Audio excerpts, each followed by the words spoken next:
آج ایسوں کو خریدا گیا ہے جن کا نام صرف مسلمان رکھا گیا ہے، کچھ عورتوں کو بھی کچھ مردوں کو بھی. آپ ان کو بھی نہ دیکھیں، یہ ہر زمانے میں رہے ہیں، ہر زمانے میں رہے ہیں. اسلام کے خلاف ایسوں کو استعمال کیا جاتا ہے. اور مجھے تو اس بات کا بھی شک ہوتا ہے، میں نے اسٹڈی کی ہے یہودی مذہب پر، تقریباً 4 سال ریسرچ کیا ہے، تبھی اتنا زیادہ بولتا ہوں ان کے متعلق. یہودیت میں ایک فرقہ ہے ڈونما فرقہ اس کو کہتے ہیں، یہودیوں کا ایک فرقہ ہے. ان کا کام کیا ہے جانتے ہیں آپ؟ ان کا کام صرف یہ ہے کہ وہ اپنے بچوں کا نام مسلمان رکھتے ہیں. جتنے بھی یہودی، ان کے گھر میں جو بچہ پیدا ہوتا ہے ان کا نام مصطفیٰ ہوتا ہے، مرتضی ہوتا ہے، محمد، احمد، عبداللہ، یہ نام رکھتے ہیں اپنے بچوں کے. اور ان کو پڑھاتے بھی ہیں، قرآن کا حافظ بھی بناتے ہیں، سب کرتے ہیں. اور اس کے بعد پھر اسلام کے خلاف لا کر کھڑا کرتے ہیں. آپ کو اگر تاریخ معلوم ہے تو سلطنت عثمانیہ، عثمانی خلافت، ایمپائر آف عثمان، یہ 700 سال تک چلی. ترکی کی عثمانی خلافت، جس میں 3 بر اعظم آتے تھے، ایشیا، افریقہ، یورپ. بہت بڑی ایک خلافت چلی. یہ 1921 میں گر گئی.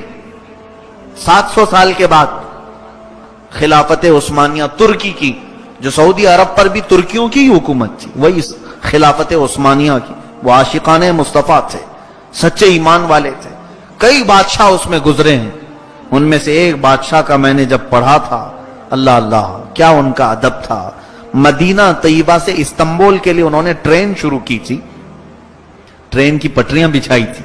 آج بھی وہ لائن بچھی ہوئی مدینے میں ہے، اور ترکی ریلوے اسٹیشن اب بھی موجود ہے مدینے میں، جا کر دیکھ سکتے ہیں آپ. سلطان عبدالحمید ثانی جب یہ مدینہ طیبہ سے استنبول ترکی کے لیے انہوں نے لائن بچھائی، اس زمانے میں جب ٹرین کو چالو کیا تو کوئلے کا انجن بھڑ بھڑ بھڑ بھڑ آواز آنے لگی. تو سلطان عبدالحمید ثانی جو اوپننگ کے لیے آئے تھے، ان کے ہاتھ میں کوڑا تھا. وہ کوڑا اٹھا کر کے اس ریل کے انجن کو مارنا شروع کیا اور کہا، شہر رسول میں اتنی بلند آواز،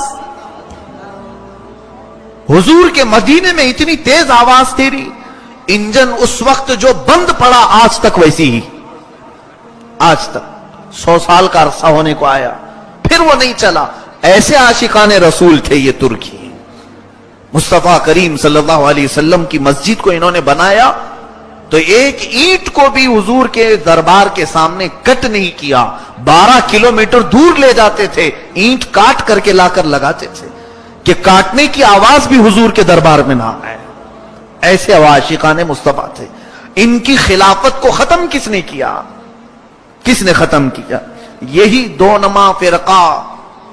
ترکی میں ایک شخص آیا، مصطفیٰ کمال باشا اتا ترک، اس کا نام آج بھی لیا جاتا ہے تاریخ میں. اس کو ایک ریولوشن لانے والے آدمی کے حیثیت سے جانا پہچانا جاتا ہے، انقلابی شخصیت مصطفیٰ کمال باشا. اس کی ریولوشن شروع ہوئی، اس نے ایک نیا طریقہ ترکی میں شروع کیا کہ یہ خلافت عثمانیہ جو تھی وہ اسلامی قانون نافذ کرتے تھے، اسلامی سزائیں دیتے تھے، اسلامی عدالت ہوتی تھی، سب طریقے اسلامی ہوتے تھے.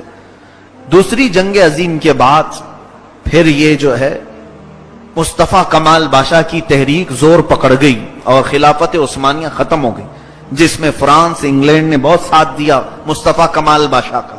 ترکیوں نے بھی اسے ہاتھوں ہاتھ اٹھا لیا کہ ایک نیا کچھ لے کر کے آیا ہے. اس کا نیا پن کیا تھا مصطفیٰ کمال باشا کا؟ 11 سال اس نے ترکی پر حکومت کیا اور سارے اسلامی قانون ترکی سے ختم کر دیا، سارے اسلامی قانون مٹا دیا اس نے. عورتوں کو پابندی لگائے کہ کوئی حجاب نہ پہنے، ہمارا دین آسان ہے. اسلام کے نام پر حافظ قرآن بننا منع ہے. مدرسوں کو اس نے ختم کروا دیا تھا. پورے ترکی سے مدرسے نہیں تھے. یہ 1921 کی بات میں بتا رہا ہوں آپ کو. وہاں سے مدرسے ختم، اور جو علماء تھے امامہ پہنتے تھے ان کے امامے اتار دیے گئے، ان کو سوٹ بوٹ پر لے کے آ گئے. آج بھی ترکی میں اس کا اثر دیکھنے کو ملتا ہے.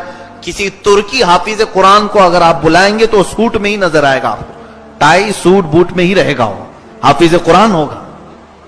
اس نے یہ ساری چیزیں بدل ڈالی 11 سال کے اندر، پورے اس کو ایک ریولیوشن، نئی تحریک کے طور پر اٹھایا گیا تھا۔ نام کیا ہے؟ مصطفیٰ کمال باشا۔ تاریخ آپ پڑھو پتہ چلے۔ اور 11 سال کے بعد جب وہ ختم ہوا تو پوری ترکی کو اس نے برباد کر رکھا تھا، فوج کو نیوٹرل بنا دیا تھا، یورپ کا اس میں دخل بہت زیادہ، امریکہ کا، برطانیہ کا، فرانس کا بہت انٹرفیئر ترکی میں۔ انہوں نے 100 سال ایگریمنٹ بھی کر دیا، فاسفورس ایگریمنٹ آج بھی وہ موجود ہے کہ ترکی کے جو سمندر کے بندرگاہ ہیں، ترکی وہاں سے ایک پیسہ بھی حاصل نہیں کر سکتا۔ 1923 سے 2023 تک کا ایگریمنٹ ہے، چند سالوں میں وہ ایگریمنٹ ختم ہو جائے گا۔ یعنی اس بندرگاہ سے، پورٹ سے ترکی کو کوئی انکم نہیں، اس پورٹ سے جتنے بھی جہاز گزریں گے اس کی ساری انکم یورپ کو جائے گی۔ آج بھی کہنے کو اسلامی ملک ہے ترکی، مگر اس کے اپنے ملک سے بندرگاہ سے وہ پیسے نہیں لے سکتا، ٹیکس نہیں لگا سکتا۔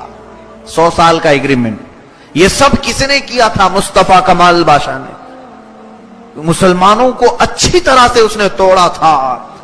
11 سال کے بعد پتا چلا کہ وہ مسلمان ہی نہیں تھا۔ نام کیا ہے؟ مصطفیٰ کمال باشا۔ اور وہ ایک بہت بڑا قائد اور لیڈر بن کر کے مسلمانوں کا نئی تحریک چلا کر کے ترکی پر حکومت کیا۔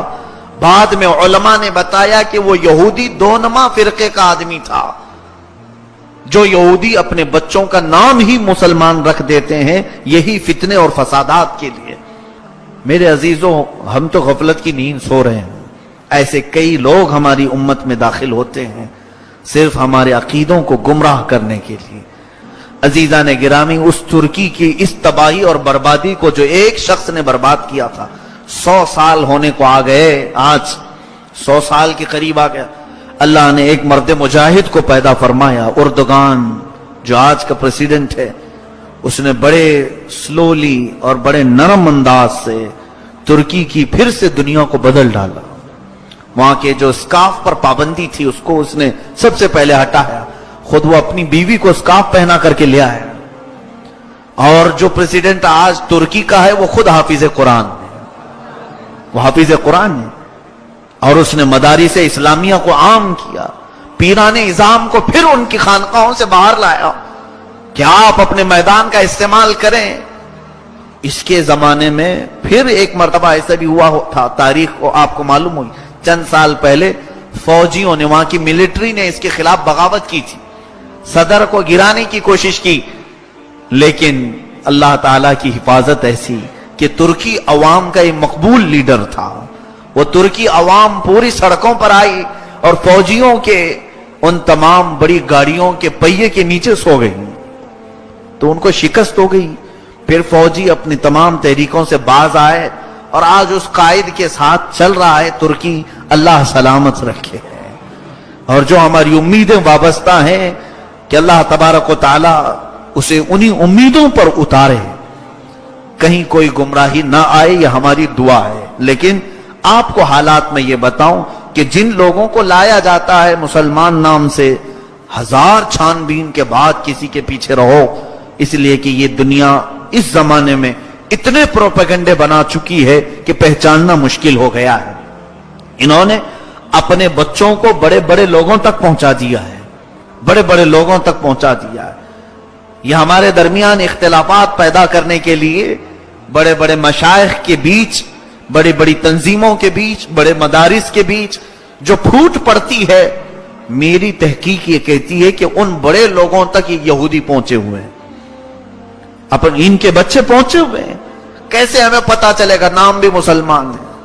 اللہ ہمیں اسلام پر باقی رکھے، ان کے نت نئے فتنوں سے ہماری حفاظت فرمائے۔ یہ جو ہمارے ایمان کے راستے پر روڑے اٹکاتے ہیں یا کانٹے بچھاتے ہیں، مولا ہمیں ان تمام رذالتوں سے محفوظ فرما۔ قدیر و جبار خدا، تیری طاقت و قوت کے سامنے کوئی بھی طاقت نہیں، اگر تو ہمیں بچائے تو دنیا ہمارا کچھ نہیں بگاڑ سکے گی۔ اے رب قدیر، تو اپنی خاص حفاظت میں ہمارے ایمان کو لے لے، ہمارے اعمال کو، ہمارے گھر بار کو، ہمارے اہل خانہ کو، ہماری نسلوں کو، ہمارے بچوں کو، سب کے مولا موت تک ایمان کی تو حفاظت فرما۔ وآخر دعوانا اگر آپ نے ابھی تک ہمارا چینل سبسکرائب نہیں کیا تو ہمارے چینل کو سبسکرائب کر لیں